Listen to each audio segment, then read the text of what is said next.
Hey everyone, this problem says to simplify the following expressions. We've got three different problems, each of these involving exponents. So we need to look at a couple of new properties of exponents before we can do these. The first one we want to look at here is called the power rule for exponents. It says if you have x to the m power raised to the n power, you multiply the exponents. So it's really a single base raised to m power, and then that's raised to the n power. I think of this as the power to a power rule. If you have a power raised to a power, you multiply those exponents. The next one is the product to a power rule. We've got the product of these two things raised to this exponent. So it's two separate things raised to a single exponent. In that case, we take each of these factors and raise it to that exponent.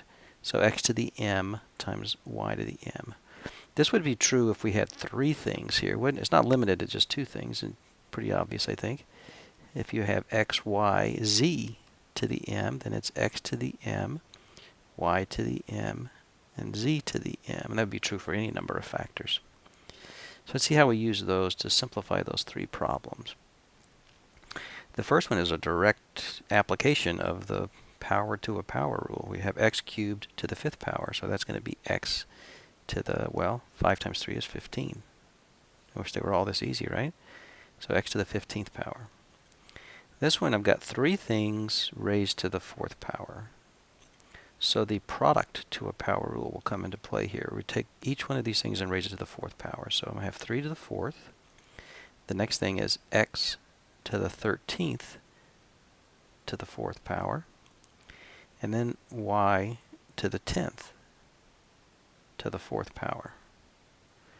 Now we want to simplify this. The first one is just 3 to the fourth power. Well, 3 to the fourth power is 81.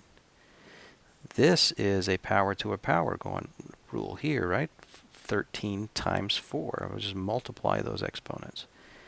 I get x to the 52nd power. The same thing here, y to the 10th raised to the fourth power, so we multiply those exponents and get y to the 40th power. So that's simplified as far as we can go. And then the last one, pretty much like this one, except actually a little easier. I just want to watch our signs here. We've got two things multiplied together raised to the second power. So we take negative 5 to the second power and y to the fourth to the second power. Now I'm going to take each of these and simplify it. Negative 5 squared is a positive 25. Y to the fourth squared, power to a power. So we multiply those exponents, I get y to the 8th. So that one's simplified all the way. Just want to be careful with the sign here, that because that negative 5 was squared, it became a positive 25.